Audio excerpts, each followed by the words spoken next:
Masechet Nazir Daf Gimel. Je suis à la 6e ligne. Hareni Kaze.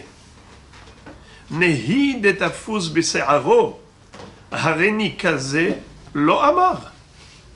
Amar Shemuel kegon shaya Nazir envers les fanav.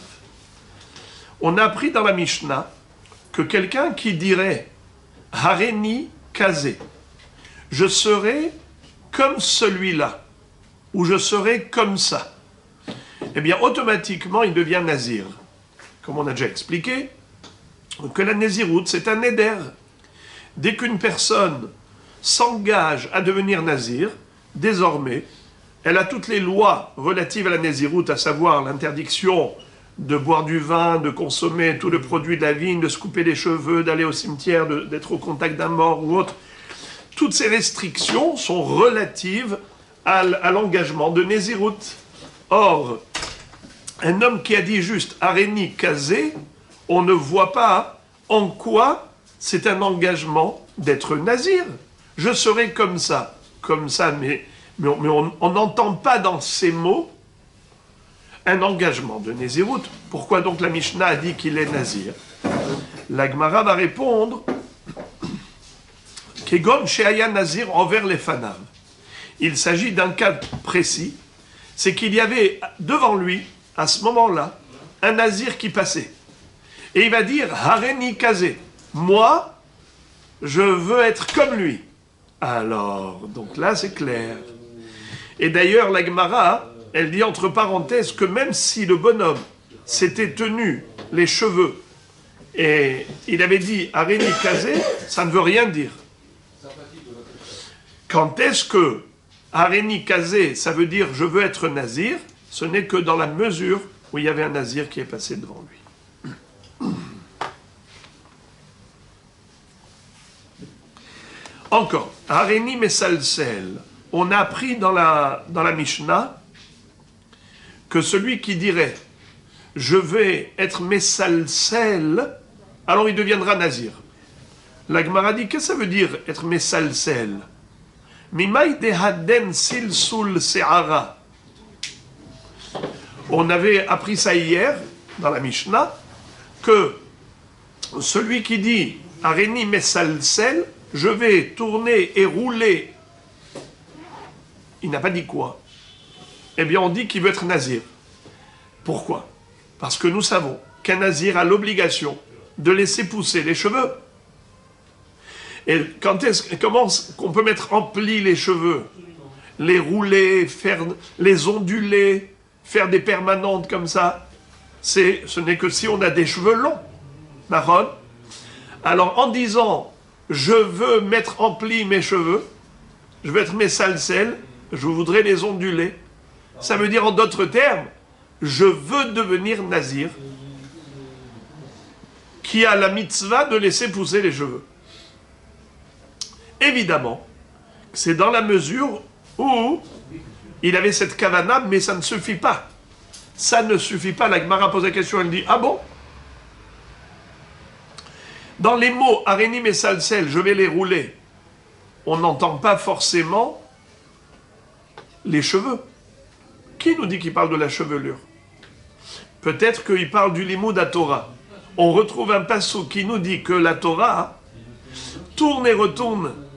Tu peux faire des tours à l'intérieur et tu trouveras toujours des hidushim. Il y a toujours des éclats nouveaux. Alors qui te dit que le mot mesalsel, c'est un verbe qui est relatif à la chevelure? Ça peut être relatif à l'étude de la Torah. Parce que dans la Torah, on tourne dans tous les sens pour passer au peigne fin chaque sujet. Alors c'est la question de la Gemara. D'ailleurs, il y a un pasouk.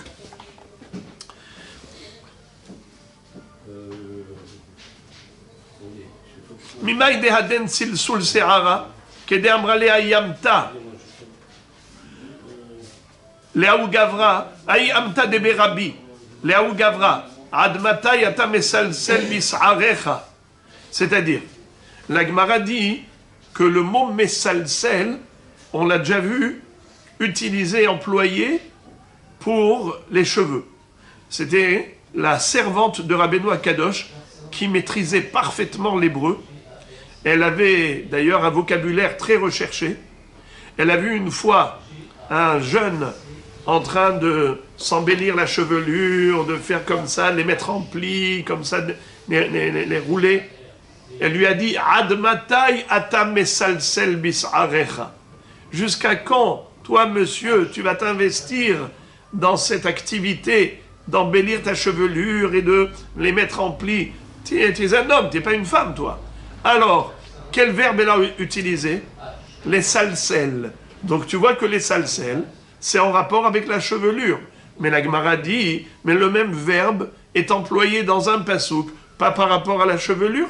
Donc qui te dit que cet homme qui dit Areni mesalsel, il fait forcément allusion à être nazir où on a la mitzvah de laisser pousser les cheveux? Mais tu es parti loin dans sa pensée. Peut-être que lui voulait dire tout simplement, je vais étudier la Torah, dans laquelle on approfondit. Ima, Torah, peut-être que il faisait allusion à la Torah, dirtiv salseleha ou tromemeka. D'ailleurs, il y a un passage qui dit à propos de la Torah, si tu l'étudies, sache que la Torah, elle te fera honneur. La Torah, elle ne reste pas endettée vis-à-vis de quelqu'un qui lui fait honneur. Si toi, tu t'investis pour elle, elle aussi, elle s'investira pour toi, elle t'offrira les honneurs. Donc, peut-être que Messalsel, c'est pas vis-à-vis de la chevelure, c'est plutôt vis-à-vis de l'étude de la Torah. La Gemara répond, Amar Shemuel, Achanami Shetafus Bis'aro. On parle de quelqu'un qui tenait la mèche de cheveux. Étant donné qu'il tenait la mèche de cheveux, alors on a compris que sa kavana c'était les salsel bis'aro et non pas les salsel batora. Ça veut dire que les circonstances font qu'on a compris quelle était son intention. La Gemara maintenant va développer la suite de la Mishnah. Hareni mechalkel. Mimai dehaden kilkul se'arohu. La Gemara pose une question par rapport à la Mishnah, qui nous a dit que un homme qui dit Hareni mechalkel, c'est un engagement indirect pour la Néziroute. C'est comme s'il disait, je veux laisser pousser mes cheveux dans le cadre d'être nazir, de la Néziroute. Qui te dit ça? La réponse, Keditnan, Sid, Rabbi Yehuda Omer Kedé la soud qu'il coule.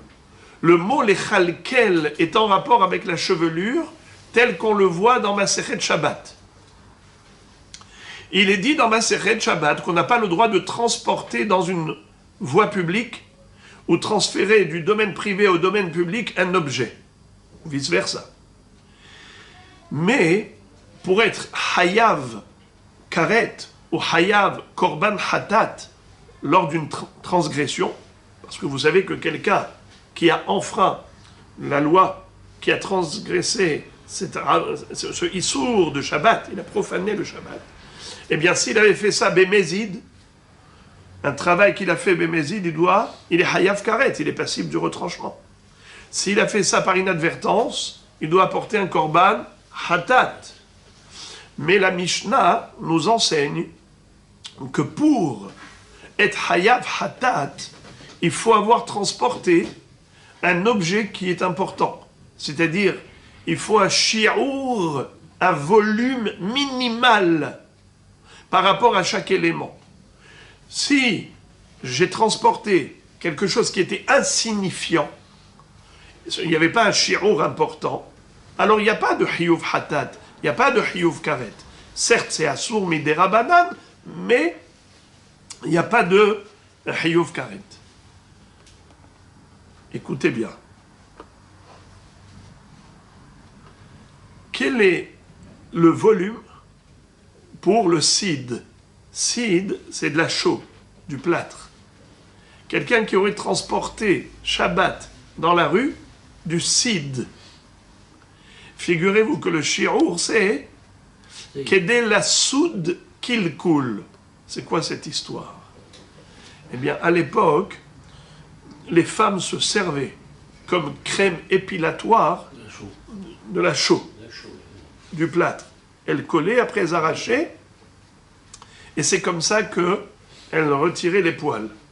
Alors parfois c'est au niveau du corps, et parfois c'est au niveau des tempes. Le kilkul, la Gemara dit, c'est tsidra bat tsidra, c'est-à-dire les cheveux, quand elle met par exemple son couvre-chef, elle ne veut pas qu'on voit des cheveux qui dépassent en dessous, les cheveux de la tempe. Alors elle mettait du sid. Alors comment la Mishnah s'est exprimée? La soud kilkul, kaf, yud, lamed, kaf, vav, lamed. Donc tu vois que le mot les chalkel, les calkel, ça veut dire quoi? Les cheveux. Alors ce monsieur-là, quand il a dit Hareni mechalkel, ça veut dire qu'il veut devenir nazir, ce qui impose la pousse des cheveux. Alors la Gemara pose la question, elle dit, ah bon, tu es parti chercher loin. Pourquoi? Ima veima mizan aniye. Peut-être que ce verbe-là, que cet homme a employé, ce n'était pas dans l'intention de dire je vais laisser pousser mes cheveux, comme le kilkul des femmes dans Masechet Shabbat. Peut-être que c'est le verbe lechalkel qui veut dire fournir des provisions alimentaires. Quand on donne de la nourriture à quelqu'un, on est mechalkel oto, comme Yosef, qui avait dit à son père et à ses frères, venez vous installer ici en Égypte, en Goshen. Moi, je vais vous nourrir. Anochi achalkel etchem vetapechem. Donc il a utilisé le verbe lechalkel dans le sens de nourriture, comme à la mihya et à la kalkala, comme mechalkel haim bechesed. Alors qui te dit que cet homme-là, quand il a dit areni mechalkel, ou mekalkel, ça veut dire je veux devenir nazir? Quel rapport? Qui te dit que c'est en rapport avec la chevelure? Peut-être que c'est en rapport avec la nourriture. Réponse. Amar Shemuel, Achanami Shetafus Bese'aro. Là encore, il s'agit d'un homme qui tenait les cheveux au moment où il a dit ça. Donc il a dit Areni Mechalkel au moment où il tenait les cheveux. Donc là, il n'y a plus de doute. On a compris que sa kavana, c'est mettre en pli les cheveux. Reni mechalkel. Donc il parle de chevelure et il ne parle pas de nourriture. Donc je reviens à ce qu'on avait expliqué hier en introduction, que tout est une question de langage. Le neder, il sera établi en fonction de la compréhension qu'on a des mots employés par l'homme. Mais si parfois les mots ne veulent pas dire grand-chose, mais grâce aux circonstances, on a compris la kavana, comme ici, on a des verbes qui peuvent vouloir dire une chose, peuvent vouloir dire une autre, il y a deux connotations différentes. Pourquoi tu as choisi de dire qu'il est nazir? Eh bien, c'est parce que le contexte a fait qu'on a compris ce qu'il voulait dire. Par exemple, il a dit « Hareni mesalsel » au moment où il tenait ses cheveux. Ou « Hareni mechalkel » au moment où il tenait ses cheveux. Eh bien, c'est clair. Qui parle des cheveux, il ne parle pas d'autre chose.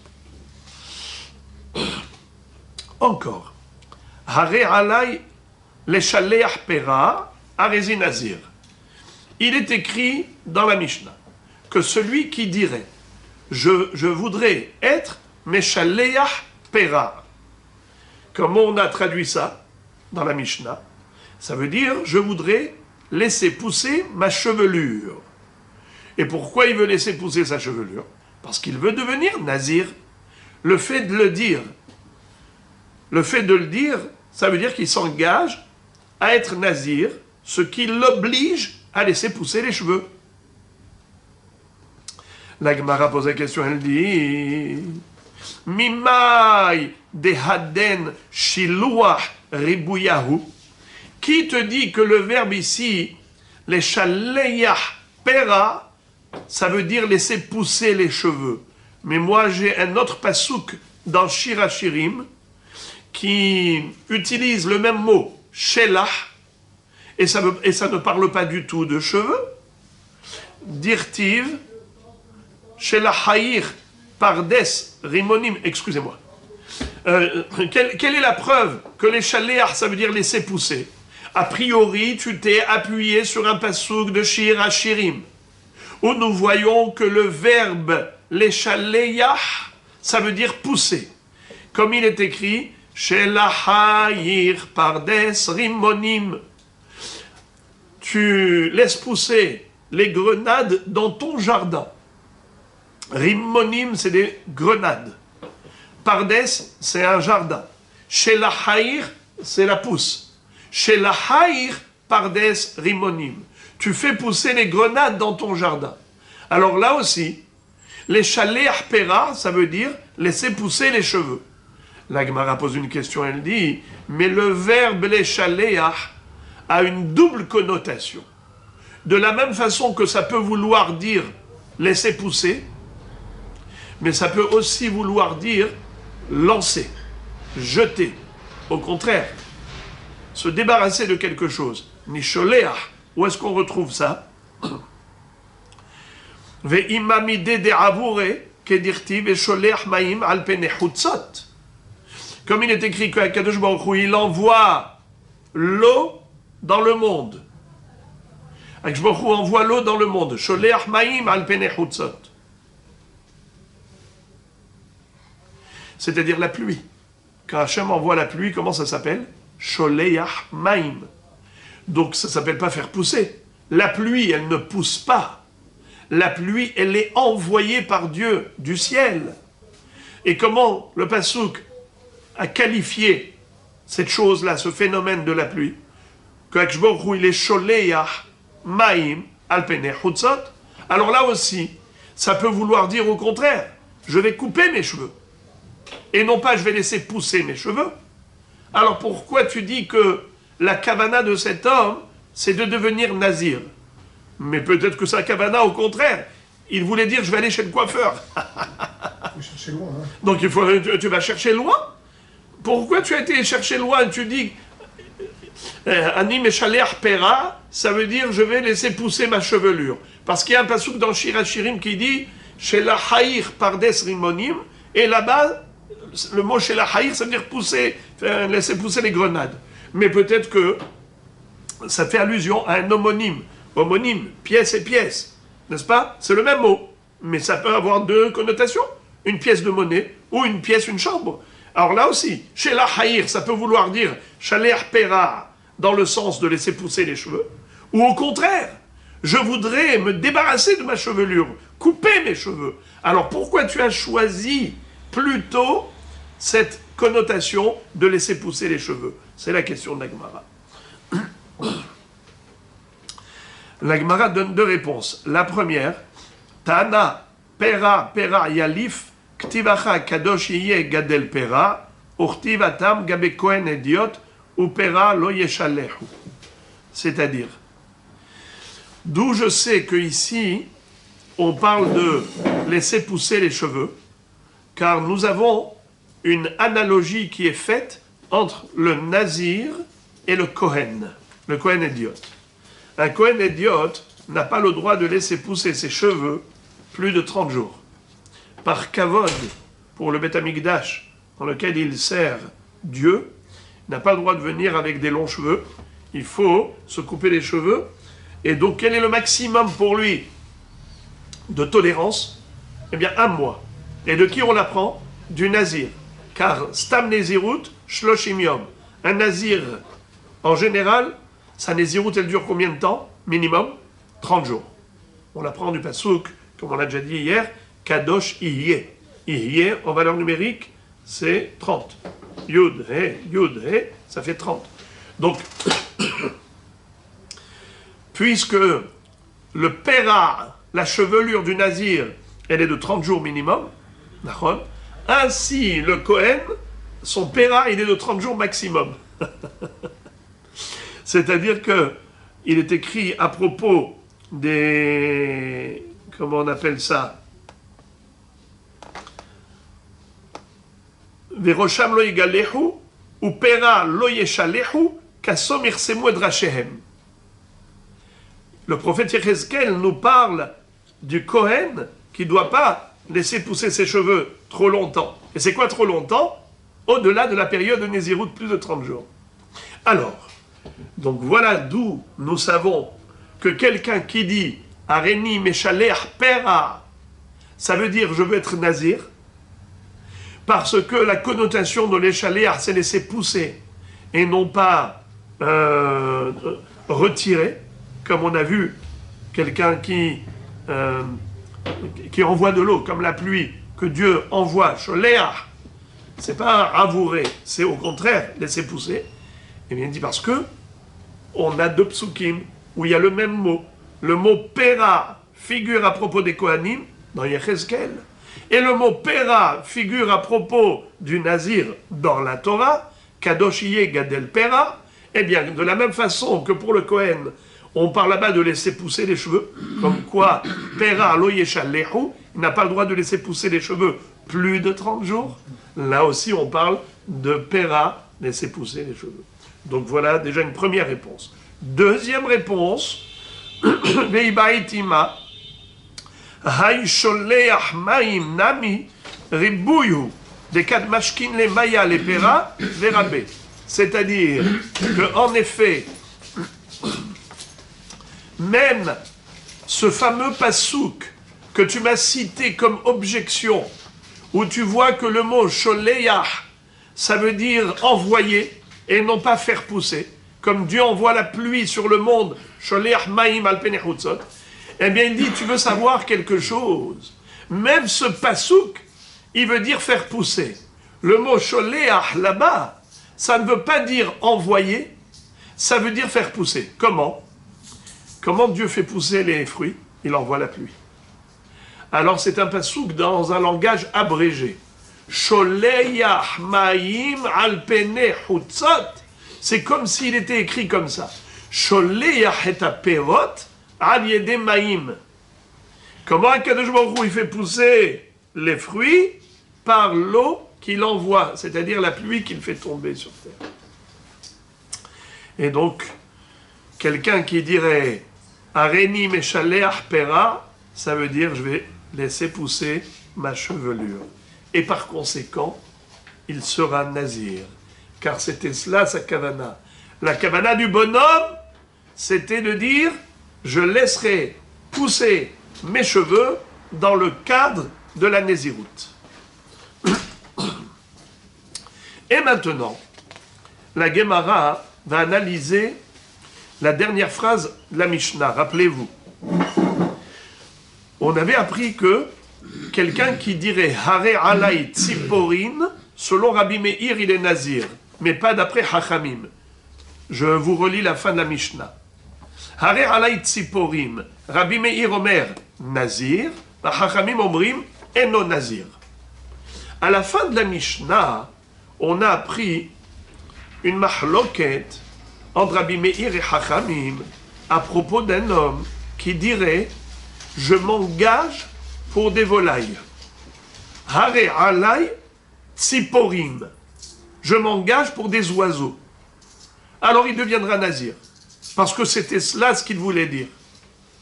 Quel rapport? La Gemara demande pourquoi Rabbi Meir dit qu'il sera nazir. Encore Hachamim disent il ne sera pas nazir, car ça ne veut rien dire. Hare alay tziporim. Nachon, je m'engage pour des oiseaux. Quel rapport avec le nazir? Encore Hachamim disent il ne sera pas nazir, ça se comprend. Mais pourquoi Rabbi Meir Balanes a dit que oui, ce monsieur sera nazir? Parce qu'il a dit, je m'engage pour des oiseaux, mais quel rapport? Maïtama de Rabbi Meir, Amarish Lakish, Tziporim Semochin, la Se'ar Kibel Alav, Dirtiv, Addi Saare Kenishrin, Rabba, Vetafroi Ketziporim. Qu'est-ce que ça veut dire?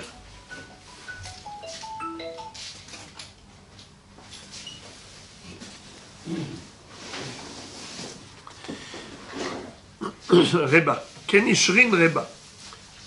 Qu'est-ce que ça veut dire? Vous savez que l'empereur Nabucodonosor, pendant des années, il avait disparu de la circulation. Et ensuite, il est réapparu. Il a eu une klala d'Akadosh Baruch Hu.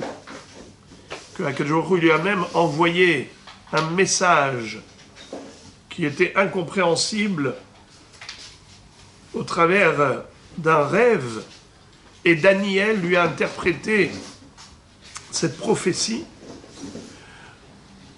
En fait, c'était quoi? C'est qu'Akadosh Baruch Hu lui a annoncé qu'il allait devenir comme une bête. Akadosh Baruch Hu lui a annoncé qu'il allait devenir comme un animal. Pendant 7 ans, Nabuchodonosor était devenu un animal. Il avait la conscience humaine, mais il avait une apparence animale. Regardez comment le descriptif. Adi Saare, Kenishrin Reba. Ses cheveux, ils vont pousser comme un aigle. Vous avez déjà vu les poils d'un aigle? Un aigle, Il a des plumes. il n'a que des plumes. D'accord? Eh bien, lui aussi, il va avoir des cheveux, on aurait dit un aigle, tellement il sera entièrement recouvert de poils. Vetifroïk et Tziporin. Et il va avoir des ongles qui vont pousser comme les griffes des oiseaux. Ça veut dire que Nabuchodonosor va avoir une apparence animale comme une vraie bête pendant des années. Et d'ailleurs, vous le savez, qu'après qu'Akadosh Baruch Hu lui a redonné l'apparence d'un être humain, ils l'ont reconnu, parce que quand il avait l'air d'un animal, il s'était éclipsé pendant des années, et voilà qu'il réapparaît, alors qu'ils étaient sûrs qu'il est mort. Ils se sont dit, on ne sait pas où est-ce qu'il est, il a dû mourir. En fait, il était devenu animal. Quand il est mort vraiment, les gens avaient peur de sourire. Pourquoi? Parce qu'ils ont dit, on ne sait pas, celui-là, il n'est peut-être pas mort. On a déjà une expérience. On avait cru qu'il était mort, il a disparu de la circulation, il est revenu. Mais Akadosh Baruch Hu l'avait sanctionné en lui donnant une apparence animale. Donc ses poils avaient poussé comme les plumes d'un aigle, ses ongles comme les griffes d'un oiseau, et ainsi de suite. Étant donné que dans ce passouk, on retrouve qu'il y a écrit les poils comme un aigle et les griffes comme un oiseau, tu vois que dans le passouk, on a juxtaposé le sujet des poils, cheveux, au sujet des oiseaux. Alors maintenant, quelqu'un qui dit « Hare alay tziporim » je m'engage à des oiseaux, cette phrase-là veut dire « je veux être nazir ». Quel rapport? Étant donné que on a trouvé dans un passouk que la chevelure de Nabuchodonosor qui allait pousser, ça a été écrit juste à côté des oiseaux, il aura des cheveux comme un aigle, il aura des griffes comme un oiseau, comme des oiseaux. Donc tu vois que le mot cheveux est juxtaposé aux oiseaux. Alors quelqu'un qui dit Hare alay tziporim, il fait allusion au passouk qui figure dans le livre de Daniel, le prophète, qui était en rapport avec Nabuchodonosor. Et donc c'est comme s'il disait en d'autres termes, je veux laisser pousser mes cheveux. Et on a déjà appris que quelqu'un qui dit je veux laisser pousser mes cheveux, ça veut dire quoi? Je vais devenir nazir, qui a l'interdiction de couper les cheveux. Alors, ça c'est l'opinion de Rabbi Meir, qui a dit voilà pourquoi un homme qui dirait Hare alay tziporim, sa kavana c'est d'être nazir. Entre parenthèses, les Mefarshim disent que, évidemment, ça c'est le Tosfot qui dit ça, évidemment, un homme qui dirait « je m'engage pour un aigle », Nesher, un aigle. Tu aurais pu croire, d'après la Gemara que nous lisons, tu aurais pu croire que cet homme, il veut devenir nazir, parce qu'il fait allusion au passouk dans Daniel, où on retrouve que Nabuchodonosor avait les cheveux qui ont poussé comme les plumes d'un aigle. Alors si le bonhomme dit « je m'engage pour un aigle », ça veut dire « je m'engage à avoir les cheveux qui poussent dans le cadre de la Néziroute ». Et c'est faux. Tosfot disent « c'est faux ». Un homme qui dirait ça, il n'est pas nazir, même d'après Rabbi Meir. Alors comment se fait-il que Rabbi Meir Baal HaNes ait dit que cet homme deviendrait nazir. Juste parce que le mot tziporim est juxtaposé aux cheveux de l'aigle. Mais quel rapport? Écoutez bien. Alors, on nous explique qu'en fait, comme ça dit Tosfot, qu'il faut jumeler, il faut conjuguer deux facteurs. Il y a le facteur du Passouk dans Daniel, mais il y a un autre facteur, c'est l'histoire des corbanotes du Nazir. Vous vous rappelez, hier, dans l'introduction, j'ai rappelé que le Nazir, à l'issue de sa Néziroute, il doit apporter 3 corbanotes. Korban, Rola, Hatat, Rola et Shlamim. Un mouton en tant que Rola, une brebis en tant que Hatat, et un bélier, Aïl, un bélier en tant que Shlamim. D'accord. Ça, c'est à l'issue du Néziroute classique.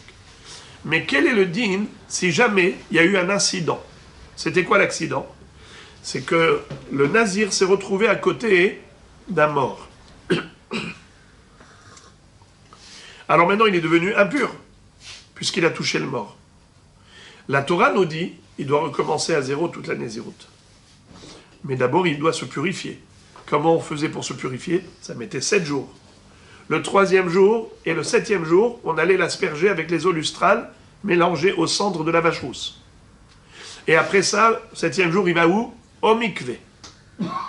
Et le lendemain, le 8e jour, ce nazir-là, il devait apporter 3 corbanotes. Lesquels? Shtetorim o shne benayona, 2 colombes ou 2 tourterelles. Donc l'une sera rola, l'autre sera hatat, et aussi un mouton, keves les hacham, korban hacham. Ok? Vous voyez la différence entre un hacham entre un nazir tamé et un nazir tahor à l'issue de la Néziroute? Les deux, ils ont 3 corbanotes. Le nazir tamé et le nazir tahor, les deux, ils ont 3 corbanotes. Sauf que c'est pas les mêmes. Pour le nazir tahor, c'est 3 bêtes. Mouton, brebis, bélier. Rola, hatat, hacham. Rola, hatat, shlamim. Tandis que le nazir tamé, c'est 2 volailles et un mouton. Rola, hatat, hacham. Maintenant, Tosfot nous disent que il faut relier les deux facteurs. Quand le bonhomme dit Are alay tziporim, je m'engage pour des oiseaux, alors on dit qu'il fait allusion à 2 notions d'oiseaux. Les oiseaux du nazir tamé, qui doit porter 2 colombes ou 2 tourterelles, mais ça ne suffit pas. Pourquoi? Parce que lui, quand il a dit « je veux devenir nazir », il n'a pas dit « je veux devenir nazir tamé ». Tamé, c'est un accident. C'est pas un nazir authentique. Alors, on prend tout de même en considération les tziporim du nazir tamé. Mais on prend en considération aussi le passouk de Nebuchadnezzar, Nabucodonosor. Dans ce passouk qu'on a vu, que Akadosh Baruch Hu avait dit à Daniel de lui dire qu'il va devenir dans une apparence animale, donc les cheveux qui vont pousser comme les plumes de l'aigle, et il aura des griffes comme des oiseaux, comme des volailles, n'est-ce pas? Donc ici on retrouve le Se'ar à côté de Tziporim dans le passouk. Se'ar, Samour les Tziporim. Mais pourquoi est-ce qu'on va penser au nazir? Eh bien, nous dit Tosfot, parce que le nazir, quand il est tamé, il doit apporter comme korban shtetorim ou shne benuyona, 2 colombes ou 2 tourterelles. C'est le jumelage des 2 notions de tziporim qui engendre cette dimension de nazir. Tout cela, c'est l'opinion de qui? De Rabbi Meir Baal HaNes. Mais Hachamim ne sont pas d'accord avec lui. Et la question sera pourquoi les Hachamim ne sont pas d'accord. Regardez ça. Rabbi Meir Savar, Matfis Inish, Bemide de Samirle, Verabanan Savre, Lo Matfis Inish, Bemide de Samirle. Quelle est la mahloket entre Rabbi Meir et Hachamim selon Rish Lakish te dit, d'après Rabbi Meir, un homme, il pense au pasouk de Daniel à propos de l'histoire de l'aigle et des oiseaux. Les cheveux de Nebuchadnezzar qui vont pousser comme les plumes d'aigle, et il aura des griffes comme des oiseaux. Alors, comme dans ce pasouk on retrouve les cheveux qui sont proches du sujet des oiseaux, eh bien, fort possible qu'un homme ait pensé à cela. Et c'est la raison pour laquelle, d'ailleurs, en effet, puisque l'homme pense à cela, il deviendra nazir. Tandis que Hachamim disent, mais quel rapport? Hachamim disent, mais tu penses vraiment que l'homme qui a dit, Are alay tziporim, il pense au pasouk de Daniel, qui est écrit juste à côté du sujet des poils et des cheveux de Nebuchadnezzar qui vont pousser comme un aigle. Mais un homme ne pense pas à ça. L'homme atpis inish bemide de samirle. Un homme ne pense pas aux cheveux qui sont juxtaposés au sujet des oiseaux. Voilà d'après Rish Lakish, la mahloket entre Rabbi Meir et Hachamim. Je récapitule. Selon Rish Lakish, la mahloket entre Rabbi Meir et Hachamim à propos d'un homme qui dirait Hare alay tziporim, je m'engage pour des oiseaux, pour des volailles. Selon Rabbi Meir Balanes, cet homme deviendra nazir, mais pas selon Hachamim. Quel est l'objet de leur débat? Rish Lakish explique ainsi. Il dit, étant donné qu'on a trouvé dans un pasouk de Daniel, le livre des prophètes, du prophète Daniel, à propos de Nabuchodonosor, qui allait prendre l'apparence animale, bestiale, comme un animal, où Akshborou dit, il va avoir des cheveux qui vont pousser comme les plumes de l'aigle, il va avoir des griffes qui vont pousser comme les oiseaux. Donc tu vois que les cheveux et les oiseaux sont juxtaposés dans ce pasouk. Donc quelqu'un qui dit « Hare alay tziporim », je m'engage pour des tziporim, il fait allusion aux tziporim lesquels du pasouk de Nabuchodonosor. Mais comme j'ai rappelé ce que disait Tosfot, ça ne suffit pas. Il faut rajouter aussi la notion des tziporim d'un nazir tamé. Un nazir qui était au contact d'un mort, il doit recommencer sa nésiroute, mais d'abord, il doit se purifier et apporter quoi comme korbanot? 2 volailles et un mouton comme Hacham. Ola Hatat et Hacham. Alors, étant donné qu'il y a une notion de tziporim à propos du nazir, et il y a une notion de tziporim à propos de la chevelure de Nabuchodonosor, eh bien l'homme il pense à cela. Voilà pourquoi, d'après Rabbi Meir, il est nazir. Mais Hachamim disent, un homme il n'est pas matpis bemide de samirle. Mais non. Ouh là là, tu as été cherché loin. Les cheveux de Nabuchodonosor. Est-ce que tu crois vraiment que l'homme il pense à ça? Pas du tout. Parce que les cheveux de Nabuchodonosor, ça a été dit par rapport à l'aigle, pas par rapport aux oiseaux. On a parlé des griffes des oiseaux. Toi maintenant tu me dis Samir, mais comme c'est juxtaposé, alors l'homme il pense à ça. Non, l'homme il pense pas à cette juxtaposition. Alors, ça c'est Rish Lakish qui a donné cette belle interprétation. Mais Rabbi Yochanan dit non, je ne suis pas d'accord. Rabbi Yochanan amar découlé alman lomatpis.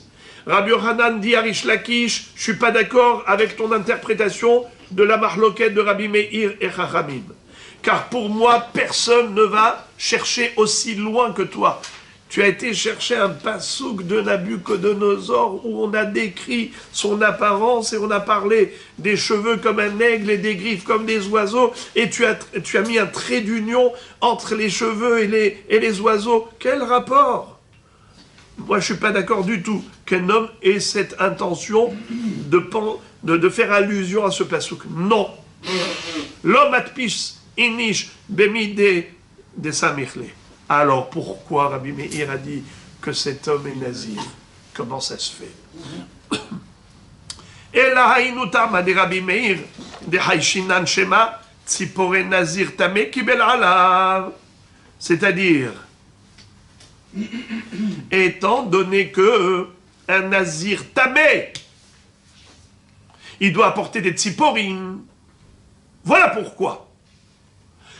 Quand un homme dit « Hare alay tziporim », il fait allusion aux tziporim que doit apporter un nazir qui, accidentellement, était au contact d'un mort, il est devenu tamé. Eh bien, il doit apporter à un moment donné 2 volailles, shtetorim ou shne benayona. Eh bien voilà. C'est simple comme bonjour. Pourquoi tu as été chercher l'histoire de Nabucodonosor? C'est tellement simple. Une migvé ne suffit pas. Alors il lui dit, la Gemara dit, Mir de Haishinan, que cet homme-là peut-être, que sa kavana, elle était de Nazir Tamé. Mais pourquoi est-ce que tu dis que tu penses que cet homme-là, il faisait allusion aux volailles de Nazir Tamé? Mais peut-être qu'il voulait tout simplement apporter des volailles en tant que Korban Nedava. Un homme qui veut offrir à Dieu des sacrifices, il le peut. Alors, peut-être que il a voulu tout simplement apporter des tzipporé Nedava. Ok? C'est-à-dire, un homme lambda, classique, qui va au Beth Amikdash et dit « Cher Cohen, voilà j'ai apporté un nid d'oiseau. C'est quoi ces 2 tourterelles? C'est quoi ces 2 colombes? » Il dit « Je voudrais offrir à Dieu des corbanotes. Tiens, offre ça comme sacrifice. » C'est possible. Alors pourquoi dis-tu que si un homme a dit « Hare alay tziporim », selon Rabbi Meir, il deviendra nazir? Mais non, peut-être que les tziporim en question, c'est pas les tziporim du nazir tamé, c'est peut-être les tziporim d'un homme classique qui va apporter des tziporim au Beth Amikdash. Il va apporter des volailles en tant que sacrifice, et non pas les sacrifices du nazir tamé. Et donc tu l'as rendu nazir, ce bonhomme. Pourquoi tu l'as rendu nazir? Peut-être qu'il voulait tout simplement apporter des volailles comme sacrifice. Le nazir Taron n'a pas que le sacrifice d'oiseau. Ouais. La Gemara dit « Im ken hare alay ken mi ba'ele » Si Behemet, cet homme voulait juste s'engager à apporter des sacrifices, il aurait employé le langage classique des gens. Vous savez comment les gens disaient? Hare alay ken. Ken. C'est-à-dire, j'apporterai un nid d'oiseau. C'est comme ça que les gens disaient. Les 2 tourterelles, c'est mâle et femelle, n'est-ce pas? Les 2 colombes, c'est mâle et femelle. C'est un nid d'oiseau. Généralement, il dit, moi, Azrat Hashem, j'apporterai un nid d'oiseau. S'il n'a pas dit ça, il a dit tziporim, c'est qu'il a pensé au tziporim du nazir tamé. Alors, la Gemara pose la question, il lui dit, Mahare alay tziporim et tzora ka'ama. C'est-à-dire que dans la Torah, on ne retrouve pas le terme de tziporim à propos du nazir. Même le nazir tamé, quand on parle de lui, quel est le langage employé par la Torah? Shtetorim, oshne benayona, 2 tourterelles ou 2 colombes. On n'a pas vu le mot tzipor, oiseau, volaille. Alors peut-être que là où on a trouvé dans la Torah qu'il faut apporter un korban tziporim, c'est à propos du Metzora. Le Metzora, le lépreux, vous vous rappelez l'histoire des 2 oiseaux? Que pour le purifier, qu'est-ce qu'il devait faire le Kohen? Il prenait 4 éléments. Un bâton de cèdre, un bois de cèdre, une branche d'hysope, un tissu rouge écarlate et un oiseau. Et d'où il venait cet oiseau? Parce qu'au début, il devait apporter 2 oiseaux.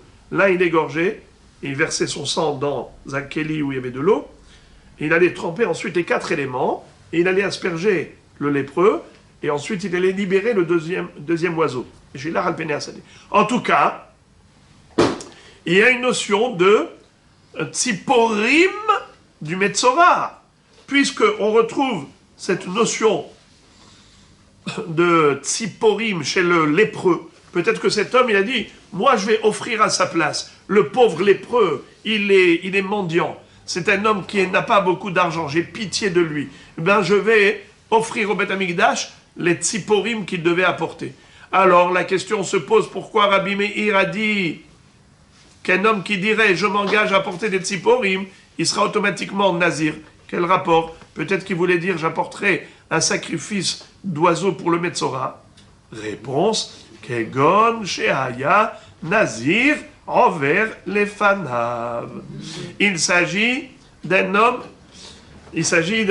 qui, quand il a dit je vais apporter des tziporim, c'était juste au moment où le nazir est passé devant lui. Ok? Alors sa kavana, c'était de devenir nazir. La Gemara dit pas du tout. Vedilma nazir tamé ou les potrom in korbanotav ka'amar. Peut-être que ce nazir-là qui est passé devant lui, c'était un nazir tamé, qui doit apporter en effet 2 tourterelles ou 2 colombes. Le 8e jour, vous vous rappelez ce qu'on avait dit après la procédure de purification, il doit apporter un sacrifice 2 oiseaux, 2 volailles. Et lui, cet homme, il est généreux. Il dit, je sais que ce nazir, le pauvre, il n'a pas beaucoup d'argent. C'est moi qui vais offrir à sa place les 2 volailles. Alors pourquoi tu dis qu'en disant Hari alay tziporim, sa kavana c'était de s'engager à devenir nazir? Peut-être que c'est un engagement tout simplement à offrir 2 volailles comme sacrifice. Réponse. Kegon shaya nazir tahor envers les fanav. On parle ici d'un cas précis. La Mishnah parle d'un cas précis. Le nazir qui est passé devant lui, c'était un nazir tahor. C'était pas un nazir tamé. Donc, ce nazir-là n'a pas besoin d'apporter des volailles. Donc, ce n'est pas possible que Réhouven ait dit par rapport à Shimon le nazir, je vais offrir les volailles à sa place. Mais lui, Shimon n'avait pas besoin d'apporter des volailles. On a déjà dit que les volailles, ce n'est que le nazir tamé qui doit apporter des volailles, mais pas le nazir tahor. Donc si c'est un nazir tahor qui est passé devant lui, et il a dit, Hari alay tziporim, quelle est sa kavana? Je vais devenir nazir. Et en devenant nazir, si jamais il est tamé, alors il doit apporter des tziporim. C'est ça ce qu'il voulait dire. La Gemara pose la question, elle dit, Maï benayhu. Maintenant qu'on a terminé et que nous avons 2 interprétations bien distinctes, 2 Amoraïm qui expliquent le débat des Tanaïm. Les Amoraïm, ils sont là pour expliquer les Tanaïm. C'est qui les Tanaïm? Rabbi Meir et Chachamim. C'est qui les Amoraïm? Rabbi Yochanan et Rish Lakish. Chacun a interprété la mahloket de Rabbi Meir et Chachamim. La question se pose, Maï benayhu. Quelle est la différence entre cette interprétation et cette interprétation de Rabbi Yochanan et Rish Lakish? Parce que tout compte fait, le résultat il est le même. C'est que d'après Rabbi Meir, un homme qui dirait Hari alay tziporim, il sera nazir. D'après Chachamim, celui qui dira Hari alay tziporim, il ne sera pas nazir. Eh bien, c'est le même résultat. Alors, c'est blanc, bonnet, bonnet blanc. Quelle est donc la différence finalement entre eux? Est-ce qu'il y a une différence fondamentale? La Gemara va trouver en effet une incidence à la fin. La Gemara dit Kabenayu, Kegon, De Amar, Siporim, Asemuchin, Le Se'ar, Alay. Les Rabbi Yochanan, Afalgab, De Amarachi, In Nazir envers les Fanav, In, Ilolo. Les Rabbi Shimon ben Lakish, Afalgab, De En Nazir envers les Fanav. La mahloket serait la suivante. Quel est le din si un homme dit clairement les mots suivants? Hare alay tziporim asemuchim. Hare alay tziporim asemuchim lese'ar. Je m'engage pour des volailles qui sont proches des cheveux. Ça veut dire quoi ça? Eh bien, figurez-vous que pour Rish Lakish, un homme qui dirait ça, il est nazir, même s'il n'y a pas de nazir qui passe devant lui. Pourquoi? Étant donné que sa kavana, c'était de dire quoi? Il faisait allusion au passouk de Daniel qui décrit Nabuchodonosor, où là-bas on retrouve la notion des cheveux de Nabuchodonosor qui vont pousser comme un aigle et qui aura des griffes comme des oiseaux. Tu vois là-bas que les cheveux sont juxtaposés aux oiseaux. Donc quand il dit c'est sûr que sa kavana, c'est d'être nazir. Mais pour Rabbi Yochanan, non. Quand est-ce qu'il sera nazir? Que s'il y a un nazir qui est passé devant lui. S'il n'y a pas eu de nazir qui est passé devant lui, On dit qu'un homme ne pense pas au pasouk dans Daniel. Qui connaît ce pasouk de Daniel? Même s'il dit clairement, Tziporim asmorim esera. La Gemara pose la question, elle dit, Mi kaleman de amar lo matpis inish bemilta de samir le ve'atanya haomer yamin harezo shevoa ma'itama lav mishum dirtiv vayarem yemino usmolo el hashamayim vayishava behei haolam. Qu'est-ce que ça veut dire? Si quelqu'un dit Yamin Shelo Chal Kikarze, quelqu'un qui jure de ne pas manger par exemple ce gâteau, d'accord? Il prend ce gâteau ou bien ce café, il dit je jure que je ne vais pas boire ce café. Il interdit. Eh bien, il n'aura pas le droit de boire le café, c'est interdit. Il a juré. Maintenant, quel est le din s'il n'a pas dit je jure? Il a dit Yamin Shelo Ochal Kikarze. Qu'est-ce que ça veut dire? Yamin. Qui peut me dire la traduction du mot Yamin? La droite. La droite que je ne vais pas boire ce café. Eh bien, figurez-vous que oui, c'est une Shevoura. Et quel rapport? Quel rapport? La droite que je ne boirai pas ce café. Quel rapport? Sur la gauche, ça passe pas. On va y arriver. On va y arriver. D'abord, il n'a même pas attrapé. Écoutez bien. Et moi, maintenant, j'attrape mon café avec ma main droite. Ça prête à confusion. Je vais le poser. Un homme dit Yamin, shelo eshte, et un café azé. Yamin. Eh bien, on lui dit c'est comme si tu as dit je jure, je prête serment que je ne boirai pas ce café. Eh bien, la Gemara dit Maïtama, dirti vayarem yemino usmolo el hashamayim, vaishava bechei haolam. Car il y a un pasouk dans le livre du prophète Daniel qui avait dit moi, j'ai vu l'ange qui m'a annoncé tout le bonheur qui attend Israël. Tout ce que Akadosh Baruch Hu réserve au peuple juif comme bonheur, comment il s'appelle? Le malach qui m'a annoncé cela dans ma vision prophétique, il a levé la main vers le ciel, Vayarem Yemino, il a levé sa droite, Usmolo et sa gauche, et la Shamaim vers le ciel, Vaishava Bechei Haolam. Il a juré au nom d'Hachem, qui est la vie du monde. C'est qui la vie du monde? Hachem. Ve'ata mechaye et kulam. Baruch Hei Haolamim. Baruch Hei Haolamim. Il est la vie du monde. Ouais. Alors nous, les Sfaradim, on dit Hay. Mais dans le Passouk, c'est Hei Haolam. C'est vrai. Et il n'a pas tort parce que c'est le langage du Passouk. Hei Haolam. Mais nous, on a le Minhag. Alors, regardez-moi ça. Quelle est la différence entre Hei Haolam et Hay Haolamim? Hei Haolamim, ça veut dire il est la vie des mondes. Hay Haolamim, ça veut dire il vit pour l'éternité. Il est vivant pour l'éternité. Il est éternel. C'est mieux donc Hay. Chacun est son minhag. Alors maintenant, écoutez bien. La Shevoura, elle se fait par rapport à la droite. D'accord? Comme on a vu que l'ange a levé sa main droite.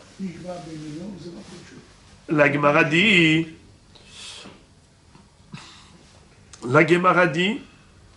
Vayarem Yemino.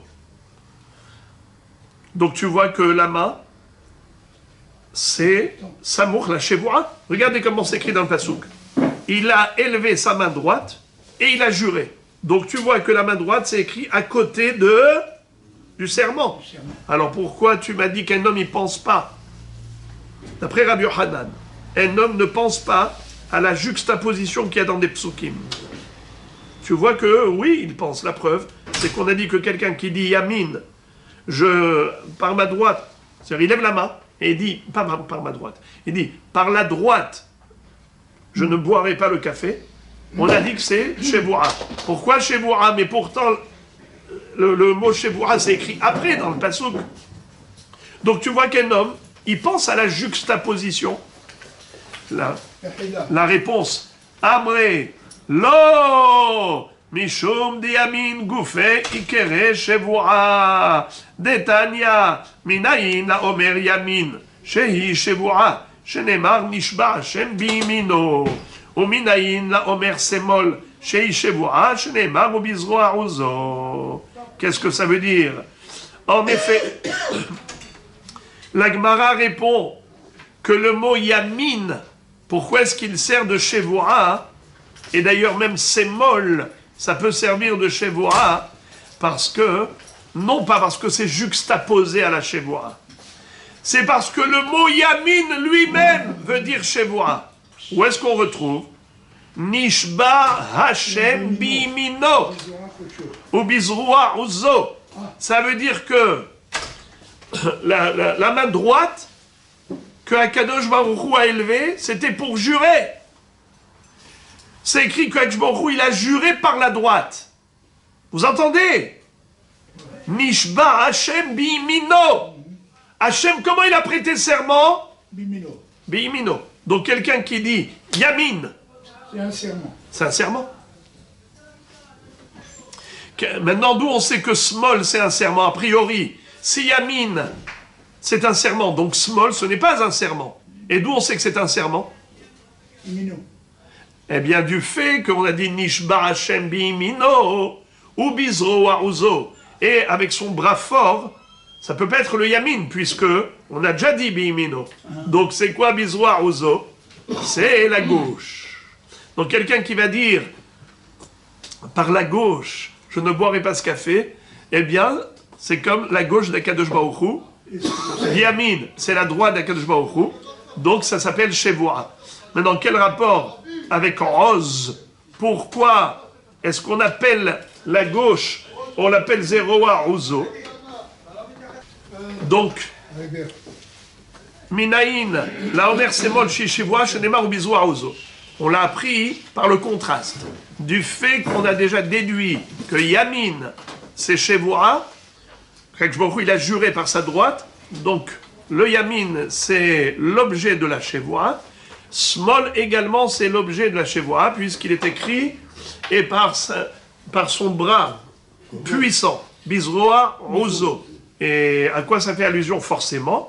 À la gauche, puisque par contraste avec la droite, on a déjà dit Nishba Hashem bimino, donc au Bizroa Uzo, c'est forcément la gauche. Donc voilà comment la Gemara dit, ce n'est pas une kushia, ce n'est pas une réfutation, ce n'est pas une objection. Tu as dit, comment Rabbi Yohanan ignore cette notion-là de quelqu'un qui jure, il peut jurer même avec, en ayant l'intention de penser à un pasouk où on retrouve une juxtaposition entre deux notions. Et tu as dit que non, un homme, il ne va pas chercher loin.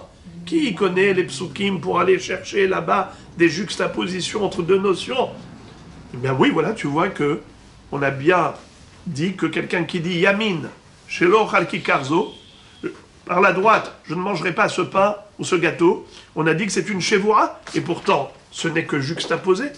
Au niveau du pasouk de Daniel, la Gemara répond non. On a un autre pasouk dans Ishaïa, où là-bas on voit clairement que Yamin, c'est la Shon Shevoa, puisque Akshbaruch lui-même, quand il a juré par sa droite. Donc, c'est pas juste une juxtaposition, c'est direct. Yamin égale Shevoa.